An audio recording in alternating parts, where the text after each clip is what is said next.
আসসালামু আলাইকুম, কেমন আছেন সবাই? আশা করি সবাই ভালো আছেন। তো আজকে আপনাদের মাঝে নতুন আরও একটি ভিডিও নিয়ে হাজির হয়ে গেলাম। তো আপনারা আর কি কীভাবে ডিসকর্ড অ্যাকাউন্ট খুলবেন, তো এটাই আজকের ভিডিওতে দেখাবো। তো চলুন ভিডিওটা শুরু করা যাক। ভিডিও শুরু করার আগে আরেকটি কথা বলে নিই, তো যারা এখন আমাদের এই ইউটিউব চ্যানেলটাকে সাবস্ক্রাইব করে নাই, তো তারা সাবস্ক্রাইব অ্যাকাউন্ট খোলার জন্য ফার্স্টে আপনারা প্লে স্টোরের ভিতরে চলে আসবেন। তো তারপর এই যে ডিসকর্ড লিখে সার্চ করে দিবেন। তো আমি এই যে ডিসকর্ড লিখে দিছি, এখন আমরা এটা সার্চ করে দিই। তো ডিসকর্ড লেখার সাথে সাথে কিন্তু আপনারা এই অ্যাপসটা পেয়ে যাবেন। তো এটা আর কি নামিয়ে নেবেন। তো আমার নামানোই আছে, এখন শুধু আমরা ওপেন করব। তো ডিসকর্ড অ্যাপসটা ওপেন করার পর আপনারা এরকম ইন্টারফেস দেখতে পারবেন। এই যে দুইটা অপশন দিছে, রেজিস্টার আর হলো গিয়ে লগ ইন। আমাদের যেহেতু অ্যাকাউন্ট নাই, তো এই জন্য আমরা রেজিস্টারের উপরে একটা ক্লিক করে দিব। তো রেজিস্টারের উপর ক্লিক করার পর আপনারা এই জায়গায় ফোন নাম্বার দিয়েও অ্যাকাউন্ট খুলতে পারেন অথবা ইমেল দিয়েও অ্যাকাউন্ট খুলতে পারেন। তো আমি আর কি ইমেল দিয়েই খুলতে চাচ্ছি, এই জন্য আমি ইমেল সিলেক্ট করে দিলাম। তো তারপর আর কি আমি এই জায়গায় আমার ইমেলটা বসিয়ে দিব।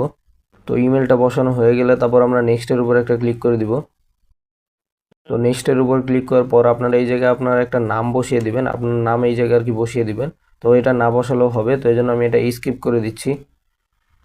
তো স্কিপ করা হয়ে গেলে তো তারপর আপনাকে এই জায়গায় একটা ইউজার নেম বসাতে হবে। তো এটা আপনার ইচ্ছা মতো আপনি রাখতে পারেন। তো তারপর আপনার এই জায়গায় আপনার অ্যাকাউন্টের পাসওয়ার্ডটা দিয়ে দিবেন, যেটার মাধ্যমে আপনারা আর কি পরবর্তীতে লগ ইন করতে পারবেন। তো আমার পাসওয়ার্ডটা আমি দিয়ে দিচ্ছি। তো পাসওয়ার্ড বসানো হয়ে গেলে আমরা নেক্সটের উপর একটা ক্লিক করে দিব।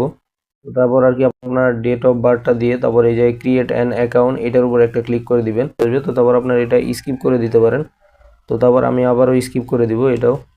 তো তারপর আপনারা এই জায়গায় আপনাদের প্রোফাইল পিকটা দিতে পারেন, আপনারা ইচ্ছে মতো প্রোফাইল পিক রাখতে পারেন। তো তারপর কিন্তু আপনারা দেখতে পারবেন যে আপনাদের অ্যাকাউন্ট কিন্তু খোলা হয়ে গেছে। এই যে দেখেন, এখন কিন্তু এই যে আপনার প্রোফাইলটাও আপনারা এই জায়গায় দেখতে পারবেন। এই জায়গা থেকে আপনারা ইউজার নেম তারপর প্রোফাইল পিক এগুলো সব কিছুই আর কি চেঞ্জ করতে পারেন। আর এভাবে করে আপনারা খুব সহজে ডিসকর্ড অ্যাকাউন্টটা খুলে নিতে পারেন।